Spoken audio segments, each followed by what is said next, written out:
Hello, welcome to another episode of Jim's Allotment Garden.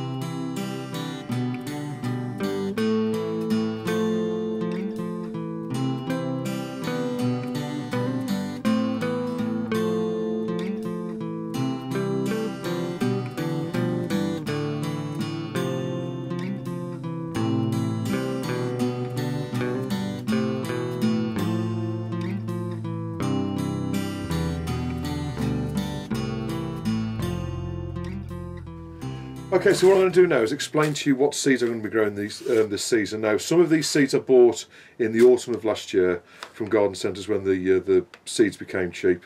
Others I've bought, you know, this side of Christmas in the last few weeks. But basically, these are the seeds I'm going to be putting in for this season. So I thought I'd explain to you now. So if you haven't already got your seeds and you're about to go out and get them, at least you know what varieties work well for me in the UK. Because I've grown, you know, sort of a lot of varieties of the different types of vegetables, and I found some work well, some work not so well, and so, you know, these are the ones that I've settled on that work the best for me in my allotment. So excuse me. First one is spinach. Now, I always grow spinach beet or perpetual spinach because basically this is basically doesn't bolt. Which basically means it runs to seed if the ground runs dry at any point or the weather's particularly hot. You know, it won't run to seed as much as it would do if it was standard spinach. So I always grow this. To be perfectly honest with you, I don't really see there's much difference between spinach beet and spinach, except for this plant grows much better for me. I have grown spinach in the past, but unfortunately I have had it run to seed quite a lot. Even having said that, I grew this last year and this also bolted, you know, it's also run to seed. But I always get this spinach beet, perpetual spinach. I'm going to be showing you a number of different companies that do the seed. I don't really find that the company makes a difference. You know, you've got Thompson Morgan, you've got Country Value, King Seeds, Morgan, sorry, Thompson and Morgan, you've got you know, Mr. Fathergill's, you've got you know various different varieties of you know different companies that make the seed or that sell the seeds, and also Wilco's as well.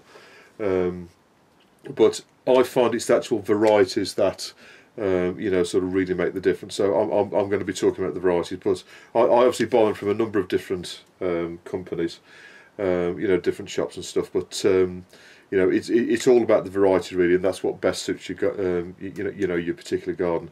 But I find perpetual spinach, any particular variety of this grows well, and this doesn't bolt, so that's what I'll be growing. Obviously I've got 4 packets of that. You know, I do quite sort of grow quite a bit of this, but that's the spinach beet. Okay, this is another variety. This is beet or leaf perpetual spinach. This is from King Seeds. This is a different you know sort of make. Well, basically it's the same kind of thing, but I've got a different pack of seeds there. Right, okay. Kale. I'm not going to be growing curly kale this year. I might do, but I'm sort of wanting to grow the the standard kale, so I won't really be growing that this year. Right, broccoli. I've got a few different varieties of broccoli here. And what I'm going to be doing again this year is growing a succession of crops. So I've got this one from D-Ree, which is basically autumn calabrese. I've got purple sprouting broccoli, which is really a winter variety. Or basically that would be sort of next spring when you crop that. There's the Wilco's autumn green calabrese again, so that's another autumn variety. Then I've got this Fiesta F1 hybrid, which is from Thompson and Morgan. I've got a couple of packets of that. I've also got Mr. Fathergill's broccoli green. I'm going to be growing some of that. Then we've also got Beaumont F1 variety as well, and there's also this one, Ironman F1. So I'm going to be growing a few of each of those this year, just to try out the different varieties. But basically I'll be going a succession of these during the year, so those are the ones I'm going to be going for. And obviously the purple sprouting broccoli, I'm going to be putting that in for next spring, so that'll be the last one that goes in. Right, Moving on, and I am going through this reasonably quickly, but obviously when I put these seeds in, I will go into sort of more detail when I put them in. But this is the beetroot. Now I'm going to be putting a number of varieties in again this year. This is Detroit 2 beetroot. This is from Wilco's at 60p a packet. There's this King seeds. These are the ones that I grew last year. Boldard, basically Boltardy, sorry, which is a quite a nice beetroot. Detroit 2 again is another packet of the same, and then there's this Perfect 3 beetroot, which is from Country Value. I'll be putting those in as well. So those are the beetroots that I'll be putting in this year. Right, now we've got from a turnip point of view, I didn't grow turnips last year. I basically ran out of room in the garden to put them, but I'll be most certainly growing some this year. And I'm going to be growing a few varieties. There's this purple top Milan turnip from Wilco's. There's also Snowball. These are very similar. It's more the colour than anything that changes, but from a sort of flavour and size point of view, they're pretty much the same. There's this Golden Ball one from Thompson and Morgan, which I'll be growing. That's another purple top Milan version of it. So those are the turnips I'll be growing this year. Now I'll be growing some straight into the garden. I'll also be planting some in modules inside the greenhouse as well. So just so you know, but again I'll explain that in more detail sort of as we're going in. But we're a few months off planting these yet, really. I mean, these you can sow these outside in March, but I'll be actually sowing these indoors in March. So we've still got a month or so before we put these in. There's a few weeks yet. Right, Swedes. Now, Swedes are basically Swede is short for Swedish turnip, basically. The ones that I've found that grows best in my garden are these Brora variety. But I've also got these other sort of varieties here. So that's Best of All, and all. Well, both of them are Best of All. Now I grew Best of All last year, and they haven't come through particularly well. So I'm going to sort of moor up for the Brora variety. But those are the Swedes I'll be putting in. Right, now parsnips. I haven't got all the parsnip seeds yet. I typically put 4 varieties of parsnips in the same row, because I've found that that's the best way to get them to germinate. So I've got the Gladiator F1 as I normally do, Student and Hollow Crown. Those are the 3 that I go for. The 4th one is Albion, so I need to get a packet of Albion before too much longer. Those don't get set really. You need the ground to be warm to sow these outside. So I'd imagine these are going to go in sort of April time, into the ground. But those are 3 of the 4 varieties. As I say, Hollow Crown, Gladiator F1, and Student. And I'll also be putting in Albion as well, which I've not got my hands on yet. But those are the parsnips. Okay, this year I'm going to be growing onions from seed. I will be putting in the sets as well, but I'm also going to grow, just to see the difference, I'm also going to grow some of these Bedfordshire Champion onions as well. So they basically, the seeds go in reasonably soon actually. In fact, I can actually sow them now into a tray to be pricked out. So basically, you grow them exactly the same as you do with leeks.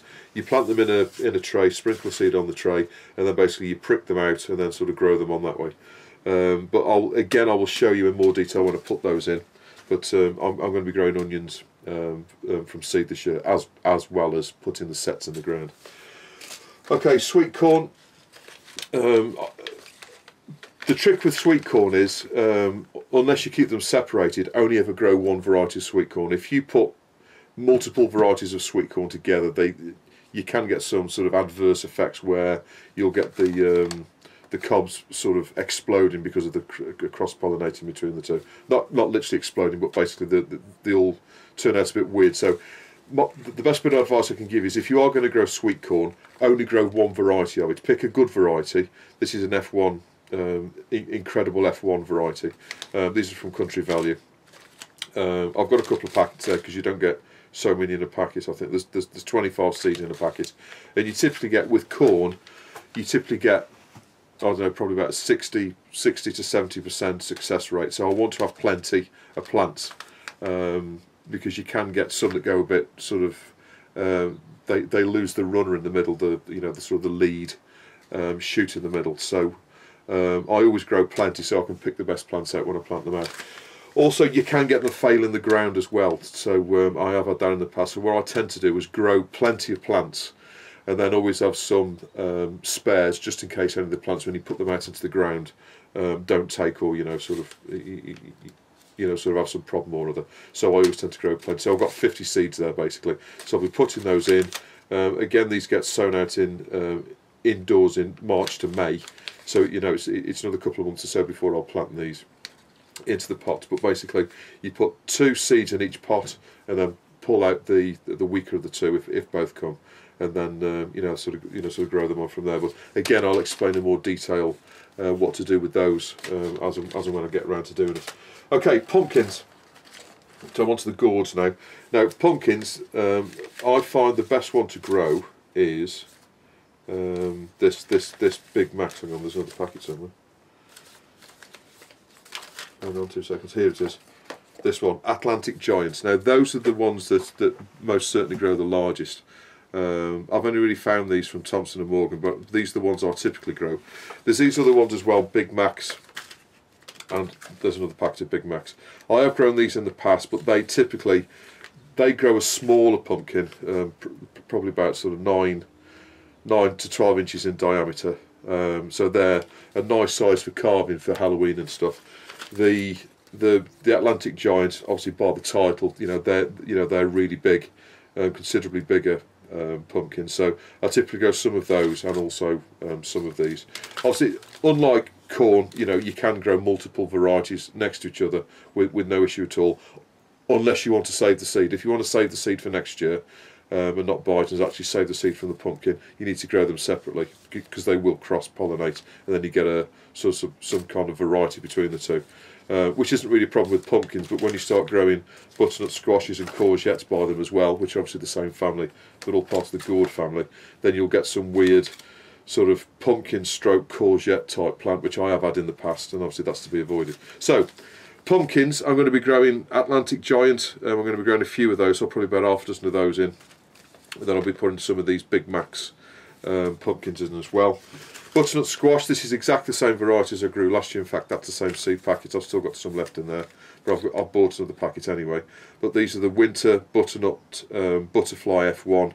I find that these grow really well. You get 3 or 4 squashes on each plant, and the plants are reasonably well contained. They do obviously spread around, which they all do, but these are a nice plant, and they're quite robust as well, and I find these grow well in my ground. So that's the as I say, butternut butterfly F1 variety from Country Value, but I know they're also done by Morgan,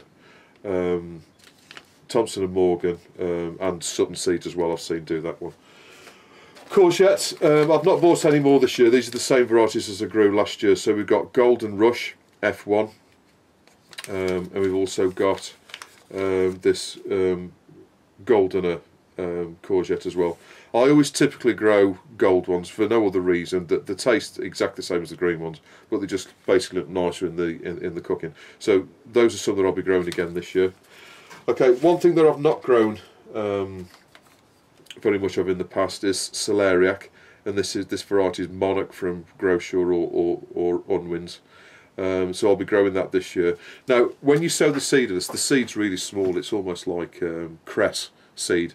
You don't really want to put too much in. You will get hundreds of seeds. I don't know how many there are in here. It doesn't actually say, but basically you only want to sow a few of these into a little tray, because it will come out literally like cress, and then you end up with loads of plants. So the bit of advice I can give you about celeriac is when you plant it out, put the seed out in the tray, you don't want to put too many seeds out, because it will it will all germinate and you'll end up with loads and loads of plants.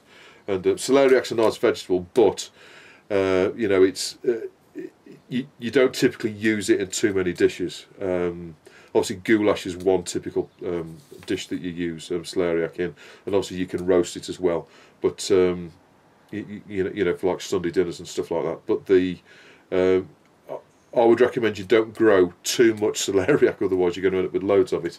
and you know, you basically won't eat it unless you really like celeriac, of course. Okay, a few herbs here. So we've got rocket. Oh, I haven't put the basil seed in here. I've got some basil seed as well. There's wild rocket, which I'll be growing this year. That's a nice peppery plant that you can use for salads and stuff. There's a couple of lettuces here. That's Little Gem, which is like an iceberg type lettuce. Then obviously we've also got iceberg too as well. I'll be growing these most probably in the greenhouse, because I find that the lettuce grows a bit better in the greenhouse. But it does tend to run to seed quite quick in the greenhouse. So as soon as they're ready, you know, you want to pick it and sort of eat it. But with lettuce, you want to grow a succession of them. You know, from planting to cropping, it's only 3 months really. You know, so you can plant these, and within sort of you know, within sort of 8 to 12 weeks, you're cropping them. So you can do a number of you know, plantings of these during the year. Spring onions are always nice, so I will be growing some spring onions as well in the greenhouse amongst the tomatoes. So I'll be growing some of these as well. I didn't grow any of those last year, but I most certainly intend to do so this year. So spring onions, that's a white Lisbon variety from Wilco's. Right, okay, onto the peppers. I've got a few peppers, as I explained in previous videos. In the new greenhouse, I'm going to be growing quite a few peppers. So I've got sweet bonneter from Thompson & Morgan. I've got some jalapenos, hot jalapenos, which is the ones that did really well last year. They're from Irwin Organic. I've got some Thompson & Morgan Mohawk F1 hybrid peppers, and I've also got some sweet peppers as well somewhere, which I don't seem to have here. There's some more jalapeno. I don't know where those peppers are. They must be in another box. I have also got some sweet peppers as well to put in from Thompson & Morgan, but those are the peppers I'm going to be growing this year. And obviously with peppers, you want to grow what you cook with. I grow jalapenos because I find that's quite a well balanced chili. You know, it's not too hot, and you can put, you know, sort of more in to to a chili or a curry or whatever. If you tend to go for the you know, the sort of the cayenne or the hotter peppers, you typically you know, you only need one per dish. Where the jalapenos, if you put 3 or 4 in, you know, you can control the heat a bit better. Tomatoes, there's going to be no surprises here at all. These are the 3 that I always grow. I will grow a 4th variety, but I've not decided what to do yet. But basically, Gardener's Delight, that's the small cherry tart tomato, and I always grow that just behind me here up in the corner, or actually where the camera is now. So I always grow a couple of plants of that. You don't want too many cherry tomato plants because they do crop so heavily. You know, you only really need a couple of plants of those, and you'll have more than enough tomatoes to last you from a cherry tomato point of view. And these are the 2 staples. Moneymaker, very old variety. This is from Country Value, but you know, Sutton's and Thompson & Morgan will also do the same variety. Now, Moneymaker is an old variety. It's at least 150 years old, and it really is, for me, it really is the best variety of tomato to grow. It's a good flavoured, good cropper. It's quite resistant to sort of blight and stuff like that. It's not immune to it, obviously, but I've never really had any problems with Moneymaker at all. So that's the one I always typically grow. Now, Alicante is another one that I've grown over the past few years. Alicante is actually derived from Moneymaker. They are actually of the same, if you like. Moneymaker is the parent plant of Alicante. So they are a very similar variety. But I will be growing those 2 varieties again in this greenhouse and the other greenhouse. So those are the 2 sort of main tomato plants, if you like. There will be, you know, as I say, there will be Gardener's Delight from a cherry point of view, and I'll also probably grow the F1 rainbow variety of tomatoes as well. Those are the tomatoes. Right, okay, moving on to more sort of arty-farty stuff. Now, this is these are the strawberry. These are strawberry Florin F1 hybrid. I thought I'd grow some of these from seed. These were in the sale at the garden centre, and I thought I'd give those a go. Small strawberries, so these are different to the ones that I've got outside, so I thought I'd give those a go as well. Right, okay, apart from the sweet pea seeds that I've saved from my sweet peas from last year, which are actually just here drying out. So these are all the sweet pea seeds here that I'm drying out in the greenhouse. I've also bought a couple of packets here. So these are some that were left over from last year. These are Royal Mix, which is exactly the same ones as I've saved there. So I've got some new ones there, and I've also got these ones called Lipstick from Mr. Fathergill's. So I'll be growing some of those. Are also in the. I bought those also in the autumn for 20p a packet, so I thought I'll have some of those. So those are the main sort of batch of seeds. I've also got some more spring onions here, which I probably won't grow this year, but obviously I've already shown you one packet, but that's White Lisbon, which is another variety, so I may not get through to them. But that gives you an idea of the seeds I'm going to be putting in the next couple of months. So we've got the two main varieties of tomato, as I say, Moneymaker and Alicante. Those are the ones that I would most certainly recommend to anybody to grow, particularly the Moneymaker. Obviously, if you want small cherry-sized tomatoes, Gardener's Delight is the one that I would recommend. From a pepper point of view, as I say, I recommend the jalapenos, but it's nice to have a variety of others as well. So the jalapenos is one that I always grow, and then I always simply grow some other peppers as well. Obviously spring onion, White Lisbon again, so it is the same variety. If you like spring onions, spring onions are really nice in things like vegetable fried rice. If you're doing basically what you do is you fry the rice, and then right at the end you put some chopped spring onions in. That's typically where I use these, but that's a nice one, and you can grow these amongst your tomatoes in the beds in the greenhouse, so you can sort of doubly use the ground if you like. So that's one well worth doing. Lettuces, I always go for Iceberg because I find that they're quite a robust lettuce, and also they're nice and crispy. They don't sort of wilt or anything like that. So those are the two, either Little Gem or Iceberg too. Obviously herbs, Rocket is one that you grow every year. I'll also be growing basil again to do the pasta sauce again.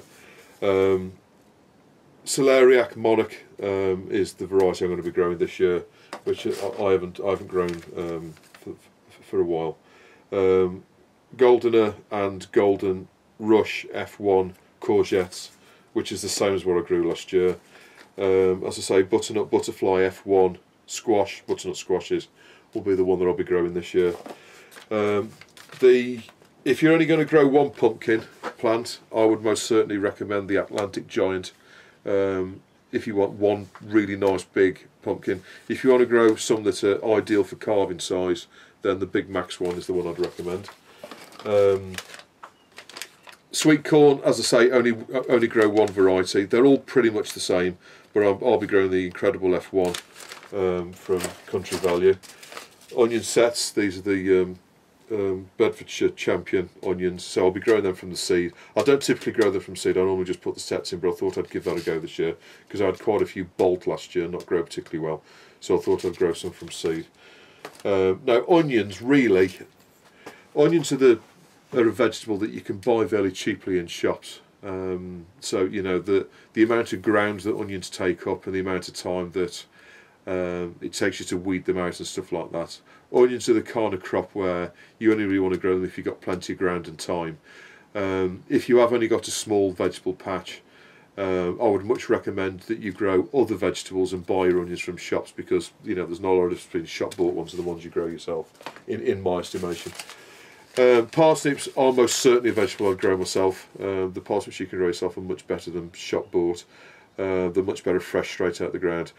Hollow Crown, Gladiator F1, Student and Albion is the one that's missing, are the four varieties I always grow. Swede, I'm going to be growing these varieties, but basically Brora is the one that I would go for. That's the one I would recommend.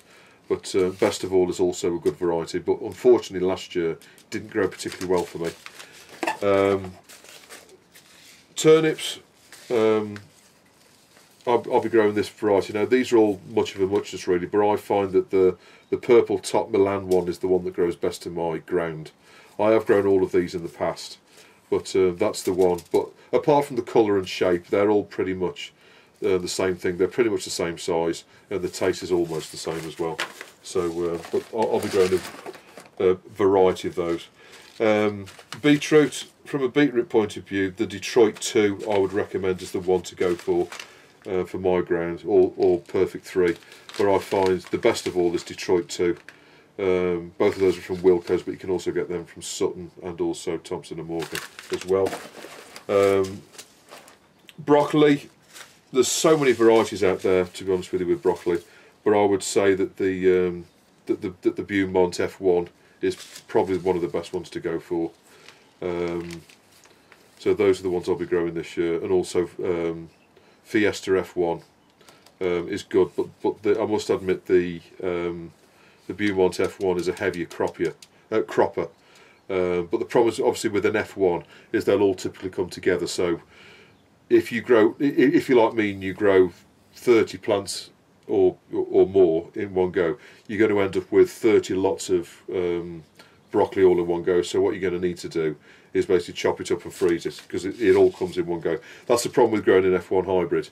They will all mature at the same time, whereas if you grow a variety which is not like this one, which is not an F1 variety, then they will come in succession, if you like. You'll get a few one week and then you'll get some another week.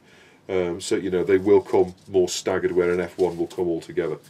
So that's the broccoli. And there's a number of versions here. Obviously, the purple broccoli will most certainly come more next year. That'll overwinter, and then that'll be a spring crop for kind of this time next year, or slightly later than that. And then, as I say, the spinach beet is the one I always go for, which is really more of a chard than a spinach, really. But they're all the same kind of family. But I find that the spinach beet basically doesn't bolt on you, so that's the one I would recommend anybody planting. So I hope that gives you an idea of what I'll be growing this year, and what might be good for you to grow as well. As I say, there are a few things missing in there. There's some peppers, and there's also the standard kale as well, which I've not got in there yet. But I just thought I'd give you an idea of what I'll be growing this year. So I hope this episode was of some use to you. Please don't hesitate to put any comments or questions you've got below, and I'll always get back to you. And I'll see you on the next episode of Jim's Allotment Garden.